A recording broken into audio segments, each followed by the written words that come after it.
Good evening, everybody. Welcome back to the Mind's Eye. Thank you all for tuning in. Tonight, I wanted to talk a little bit about my concert experiences over the years. Something I've not talked a whole lot about on this channel before, but I thought it would be fun to kind of go back and revisit a lot of these great shows that I've been to. So I pulled this out of my drawer, which is this really awesome Twisted Sister folder that I drew when I was 14 years old and obsessed with this band. It's even got the signature from Dee Snider right there. And yes, he actually spelled my name correctly, which I've had school teachers who never bothered to even attempt to do that. So, I don't know why a middle school teacher in the middle of nowhere, Pennsylvania, can't figure out my name, but Dee Snider can. But that's argument for another day. But this folder is where I keep all of my concert mementos in. So I pulled it out and dug out all these great concert memories. So to get things started off, I'm going to first talk about the very first concert that I ever went to, which was in 2003. It was Kiss and Aerosmith touring together.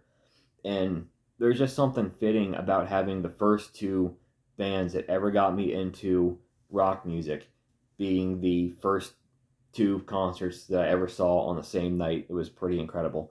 And right here are the tickets. We saw them in Hershey, Pennsylvania. My dad and I went, and one thing that I remember distinctly is sitting next to this husband and wife couple. That they were like, I was sitting here, my dad was on this side of me, and then this other guy was sitting here, and his wife was on the other side of him. And my dad got to talking to them, and kind of came to the realization that me and the husband were there primarily to see Kiss. We were bigger Kiss fans, though both of us liked Aerosmith a lot too. And my dad and this guy's wife were bigger Aerosmith fans. They were there more so to see Aerosmith than Kiss, though both of them liked Kiss.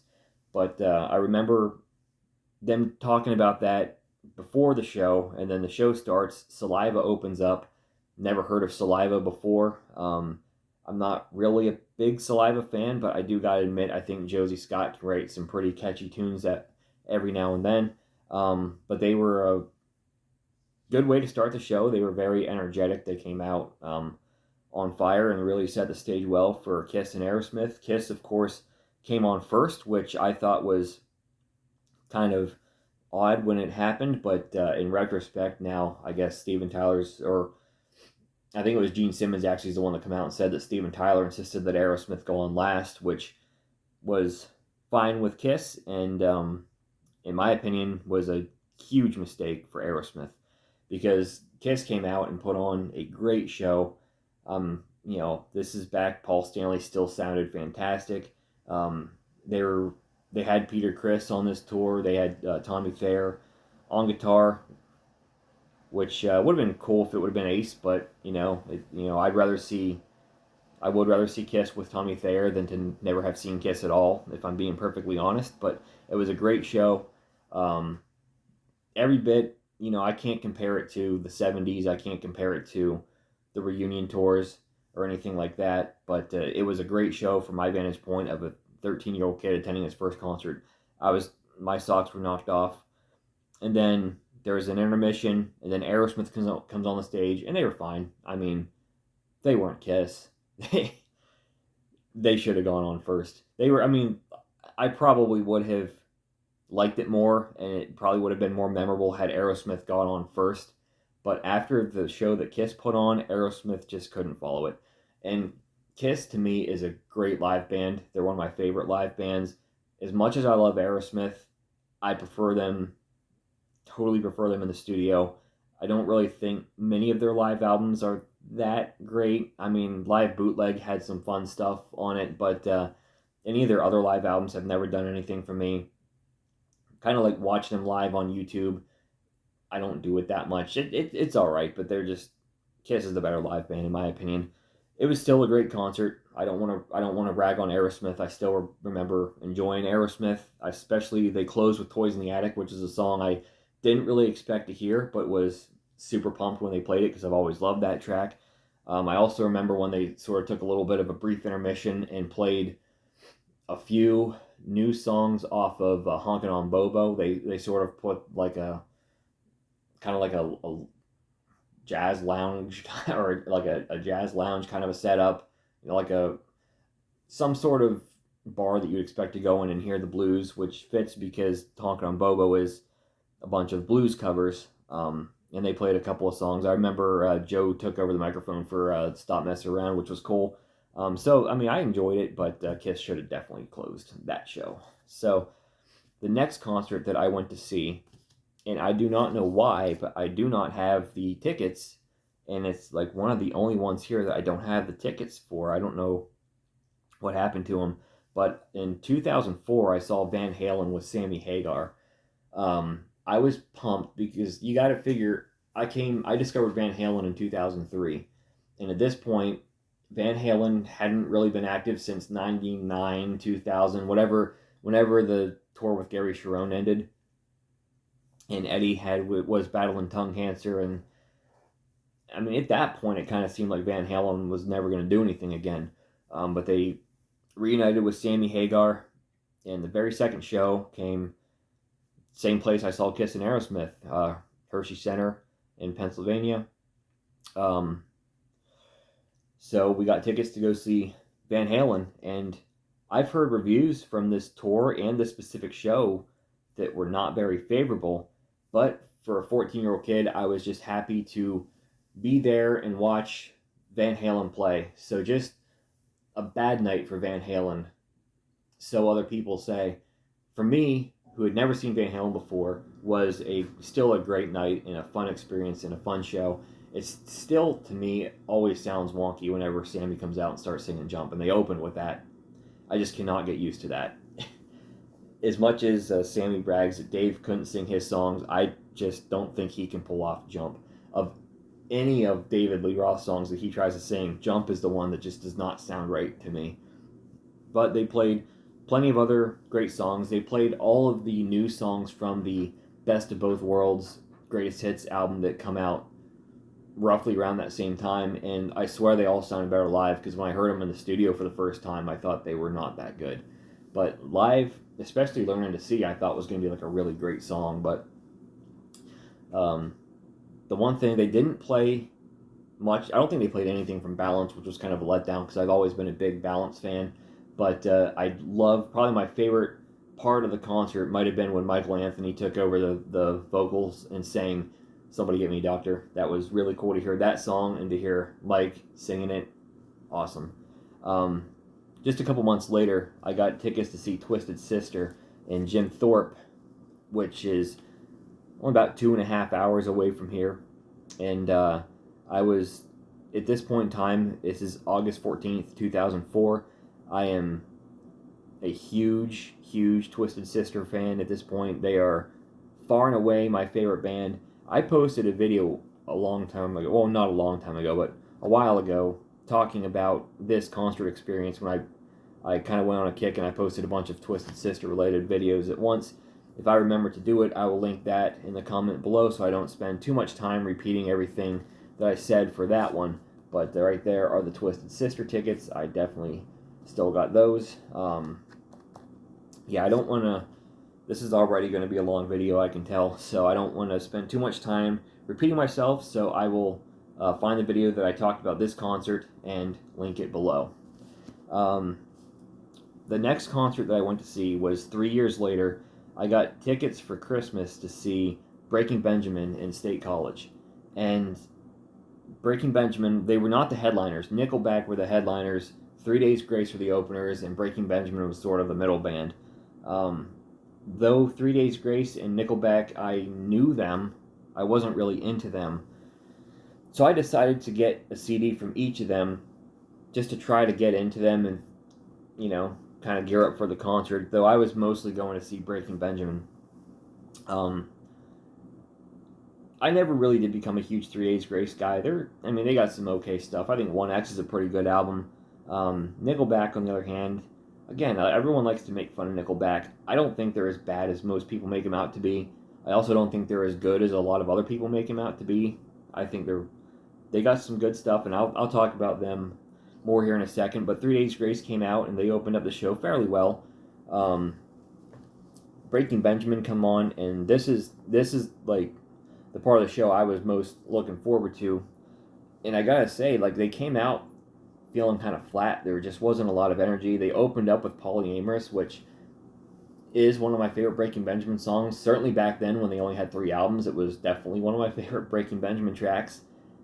But the more they went on, like, the more energy they built up. It was almost the opposite of what you would expect from a live show where a band comes out with full of energy, and then, like, by the end of it, they're kind of still running on adrenaline and fumes, but they're not quite as energetic as those first couple tracks. Breaking Benjamin, at least this night, was the total opposite. They came out feeling flat for their first couple songs.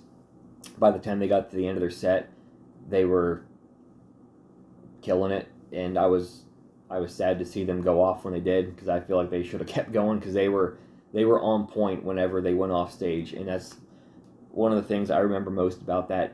Then Nickelback comes on the stage, and a lot of people like to make fun of Nickelback. They are a talented band. Those guys can play their instruments. I remember them somewhat covering Cowboys from Hell from Pantera. They didn't play the whole song, but it sounded good, and I even got a set list of that one. Yeah, I've got some of the set lists here that I was able to write down. They opened up with Animals, which musically I think is a cool song. Lyrically is ridiculous. Woke Up This Morning, Photograph was a big hit. Because of You, which is my favorite Nickelback song, bar none. Glad they played it. Far Away. Then they had the Saturday Night's Alright for Fighting, the Elton John cover. If Everyone Cared, Never Again, Saving Me, Someday, Side of a Bullet, How You Remind Me, Too Bad. Somewhere in there they threw in the partial cover of Cowboys from Hell. I can't remember at what point it was because they didn't jot it down. Then they came back for an encore with Figured You Out, which for me personally, I don't think they needed to come back out to play that song, but they came back out with that one last track. Nonetheless, right here are the tickets. I don't remember if I showed them yet or not.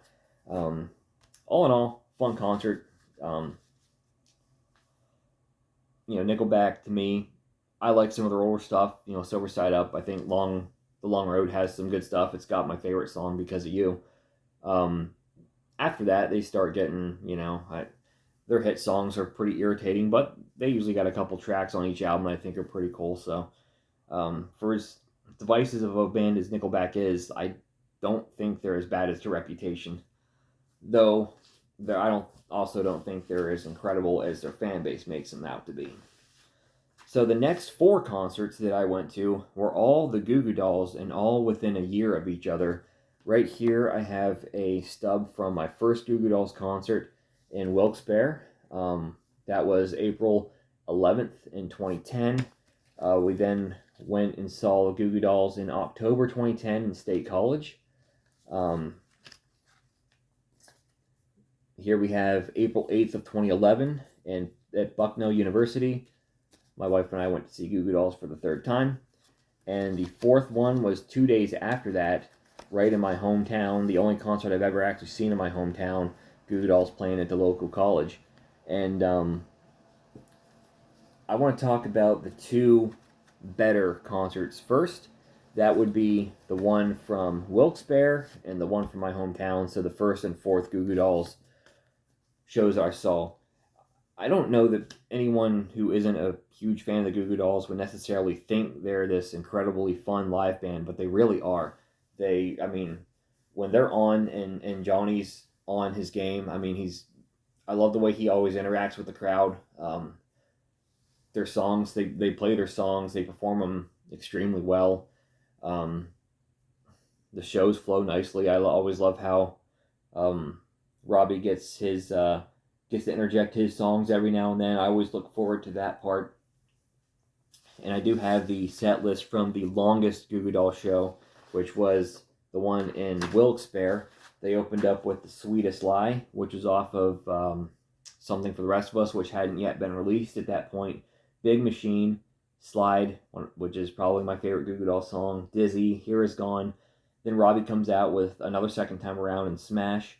Then they played a couple of more new tracks with Home and One Night before they go to Black Balloon, Can't Let It Go, Stay With You. Then Robbie comes back to the microphone for Now I Hear, Tucked Away, and then they close the show out with Better Days, Let Love In, As I Am, All Eyes on Me, acoustic number 3, and closing the main set out with Iris. Coming back for the encore, they play Sympathy, Flat Top, which I was excited about, and they close the show with Broadway. So that was quite a long set list. I mean, that was a lot of songs they packed into that show, and it was tons of fun. I mean, it's honestly one of my favorite concerts. And then just the energy. This is the much smaller venue right here in my hometown in our local college. It much smaller venue. It was really, there was no seats. Like, you got the ticket stub, and then when you were in the little gym or auditorium or whatever it was, you basically just found a spot to hang out and watch the band come on and play. And we were somewhat close to the front, not like right up against the stage or as far as they would let you, but we were closer to the front, and found like a nice spot to watch the band play. And I remember when Robbie started singing Smash, and like, I'm a Goo Goo Dolls fan who always looks forward to and loves Robbie's tracks on the albums. They're always highlights to me. And whenever he gets to sing in the concert, I love Johnny Resnick, but I love Robbie too. And I sing like along every single word.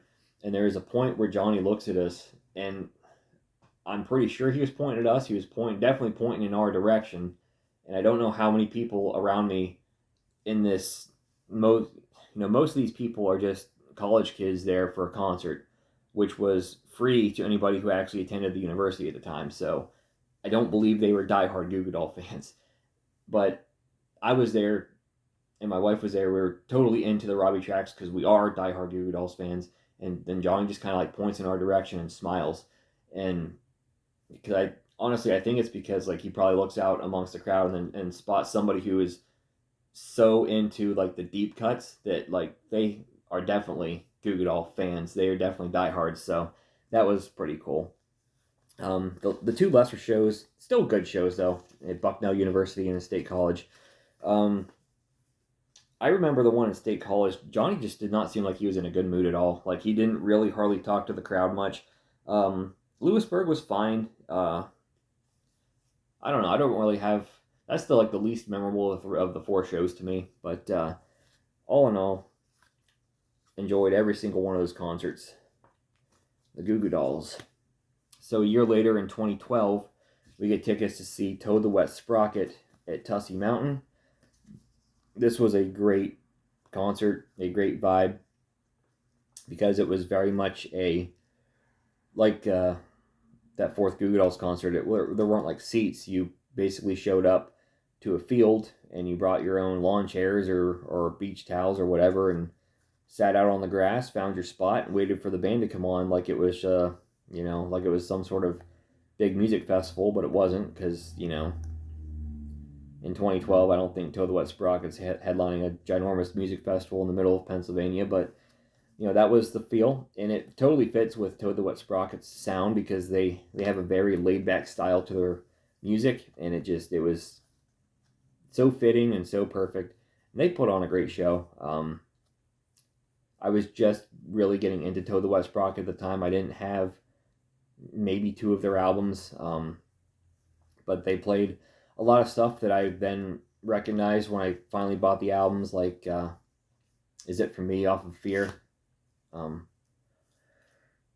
Back Down, I'm pretty sure they played Come Back Down from Pale. It was a lot of fun.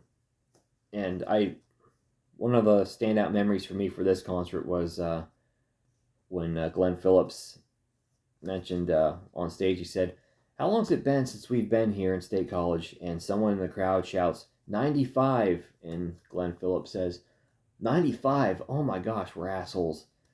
It was pretty funny in the moment. So another great concert experience, one of my favorites, Toad the Wet Sprocket, a lot of fun. So next up, I go with a friend of mine and my wife, and her cousin, to see Third Day and Skillet in Johnstown, Pennsylvania. And my quick little rant about this: I miss having these ticket stubs. These are, I mean, they're mementos. You hang on to them, except for my Van Halen ones for some reason. And now I just got to hang on to a sheet of paper. Like, come on, I want the ticket stub. But, rant aside, we were there to see Third Day. None of us really were like huge Skillet fans. They're an okay band, but I never got that into them. All of us love Third Day though, and Third Day plays with a lot of energy. They opened up with Other Side, which I was kind of surprised. That was a song like I didn't think I expected to really hear, but and they didn't play like a full set. They played like maybe 2/3 of a full set and packed it with just a ton of energy. Mac Powell just commands the crowd so well. I think Third Day is a tremendous band. They're a Christian band, so they're really not ever going to get credit for being as good as I think they are, but they were a lot of fun that night, and I don't really have much else to say. It was a very energetic show. Mac Powell commands a crowd. Band plays well. We did cut out before Skillet came on just because it was, both my buddy and I had work the next day. My wife probably did too. So we cut out on Skillet just because we were a couple hours away. We just wanted to get home. So there's that. And then I don't have these next couple ones. I don't have, but they were probably printed, off of a website, sheets of paper. But I went with a friend of mine to see Cutlass and Jeremy Camp later in 2014. Another fun show. Cutlass only played like 8 songs, but it was awesome. Jeremy Camp came out and played like a 2-hour set, and again, much like Third Day, I think he has a very commanding stage presence. 2015, I went with my buddy to go see Matthew West in Williamsport. I think Matthew West is a funny guy. I think that's what surprised me the most, is like the way that Jeremy Camp and Mac Powell can interact with a crowd and sort of command a crowd the way that they do. Matt West is almost a comedian, because he's just cracks a lot of jokes. He's very funny. I don't know that I expected that, but it was a lot of fun. He put on a great show. 2016, we went to see Big Daddy Weave in a it was a free concert. They were playing in a fair an hour or two away from here.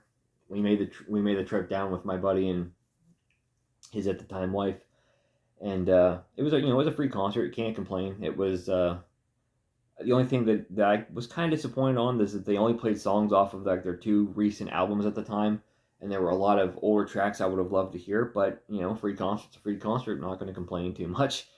And then the last concert that I have gotten to see was in 2016, and it was the Freedom to Rock tour from Kiss. Actually, I was not going to go see it.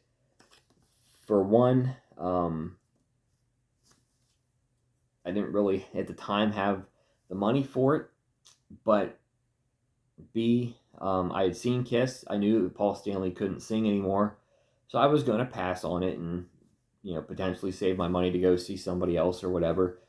And my dad's friend actually had bought tickets to go see the show, and then he actually wound up winning tickets on some sort of radio thing. So he was there with 4 tickets, and he was only going with, I'm assuming, his wife or whoever. So he had 2 tickets to give away, and my dad asked me if I wanted them.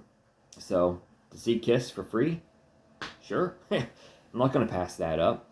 So I found a buddy to take with, and we went and saw Kiss that night. And the only thing is that Paul Stanley can't sing anymore. He's totally lost his voice. He wasn't singing the backing tracks yet, and you could definitely tell his voice was cracking. He had poor guy had a hard time just talking to the audience without his voice cracking. And it doesn't give me any pleasure to say that, because Paul Stanley is really one of my favorite singers of all time. But his voice was rough. But despite that, they still put on a heck of a show. I mean, for being 60-some years old, I mean, they still rock. They still put on a very energetic concert. all the tricks that you expect. Paul Stanley flying out above the crowd when what song does he do that during? Love Gun, I think. You know, Gene Simmons breathing fire, spitting blood. They pull out all the tricks, and they still did a good job at it. Just and Gene sounded great. You know, Eric Singer sounded great. I remember Paul would sort of muddle his way through the verses, and then during the chorus of even of his songs, like Gene and Tommy came in and tried to give him some needed vocal support. But like I said, it was, I don't want to rag on Paul too much here, but that was the only thing about that show, was that Paul's voice was gone, and there's no shame in it. I mean, in my opinion, Paul has provided a lot of great vocals over the decades, and it happens to most people. I mean, unfortunately, as we see right now with Steven Tyler, Aerosmith on their Peace Out tour, Steven Tyler's got vocal problems. It's unfortunately catching up with Steven, but it happens to most people, and I don't think there's any shame in that. And just to throw a quick 2 cents in with the whole deal with backing tracks and whatnot, I mean, I would rather not. I'm there to see the band play live, but if you're gonna do it, just be honest. Just be honest and upfront. That's all I would really care about. If you're gonna do it, just tell us that you're gonna do it. Trying to hide it from us, that's kind of where I don't like it. But that's my 2 cents. I know that's a pretty touchy topic, but I don't want to get too into that, because this is just to really talk about all these great concerts I've been to. So let me know in the comments, what all concerts have you seen? What was your favorite one or two or whatever? If you like this kind of content, please give me a thumbs up. Subscribe to my channel for more videos like this in the future, and I will catch you next time.